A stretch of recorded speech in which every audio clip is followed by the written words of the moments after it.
କୁହାଯାଏ ସବୁଠାରୁ ଶ୍ରେଷ୍ଠ ଜନ୍ମ ସେ ତ ମଣିଷ ଜନ୍ମ ମଣିଷ ଭଳିଆ ହୋଇବୁ ଧନ୍ୟ ହୋଇବ ଜନ୍ମ। ସେଇଭଳି ଏକ ପରିପ୍ରେକ୍ଷୀରେ ଡକ୍ଟର ଅଚ୍ୟୁତ ସାମନ୍ତ ଯେ କିଟ୍ ଆଉ କିସ୍ର ପ୍ରତିଷ୍ଠାତା ଆଜିକୁ ଠିକ୍ 13 ବର୍ଷ ତଳେ ଏକ ପରମ୍ପରା ଏକ ସଂସ୍ଥା ଆରମ୍ଭ କରିଥିଲେ ସ୍ରଷ୍ଟା ଭାବରେ ଏବଂ ସେ ଯାହାର ନାମ ହେଉଛି ଆର୍ଟ ଅଫ୍ ଗିଭିଂ। ଆମେ ଦବା, ଆମେ କେବଳ ନବାର ଆନନ୍ଦ ପାଉ, କିନ୍ତୁ ଦବାରେ ଯେଉଁ ଆନନ୍ଦ ଅଛି ତାର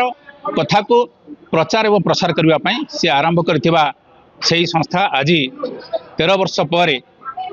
ଜାତୀୟ ସ୍ତର ନାହିଁ ତାହା ଆନ୍ତର୍ଜାତୀୟ ସ୍ତରରେ ଖ୍ୟାତି ଲାଭ କଲାଣି ଏବଂ ପ୍ରାୟ 222ଟି ଦେଶରେ ଏହା ବର୍ତ୍ତମାନ ପାଳିତ ହେଉଛି। ଆଜି ଆନ୍ତର୍ଜାତିକ এই আর্ট অফ গিভিং ডে পালন হচ্ছে। সেই অবসরে আজ মধুবন এই যে পবিত্র ক্ষেত্র মধুক্ষেত্র মধুক্ষেত্র পড়িয়ারে আজ এই প্রোগ্রাম আরম্ভ হয়েছে আমার কিট কিস তরফর। তার আয়োজক যে কি আমার প্রতিষ্ঠাতা ডক্টর অচ্ୟୁତ সামন্ত তাঁর বদান্যতা এবং তাঁর সাহায্য সহযোগরে আজ এটি কিছু পিলা যে ভলিবল খেলুচ্ছেন তাঁর অনুষ্ঠান তরফর নেট এবং ভলিবল প্রদান করা হচ্ছে। খালি সেটিকি নুহে এই অঞ্চলের কিছু গরিব পিলা যে পাঠ পড়ুচ্ছেন অধ্যয়নরত তাঁকু আজ বহি খাতা কলম আজ প্রদান कराई एवं देवार जो आनंद अच्छी प्रचार प्रसार करने आज जो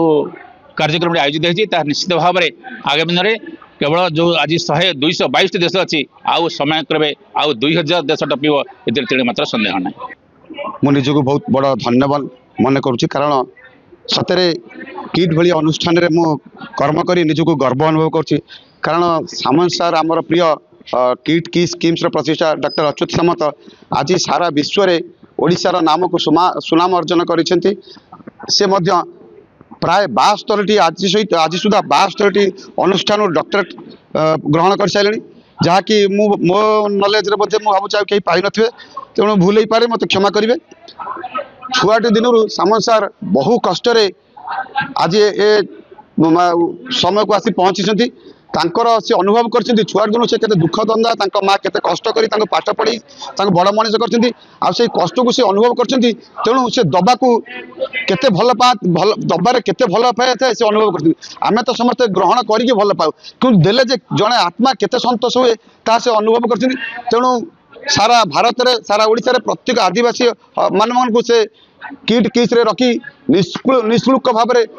केजी रु पीजी पर्यटन पाठ पढ़ा सहित खाଇବା पीवा रही बंदोबस्त कर। तेणु आम एठार समस्ते आम मो सांगे उपस्थित आम प्रिय सुरेश सार जे कि आम बारंग अंचल शांति कमिटर साधारण संपादक आन्य मोर सहकर्मी एवं बुद्धिजीवी आम पंचायतर सरपंच समिति सभा यू भिन्न माने नमस्कार जन साधुवाद जनाऊँ जे प्रयास आज ओडिशा बहुत आगे मुझे कहूँ सार प्रयास को समस्ते आगू नियंतु।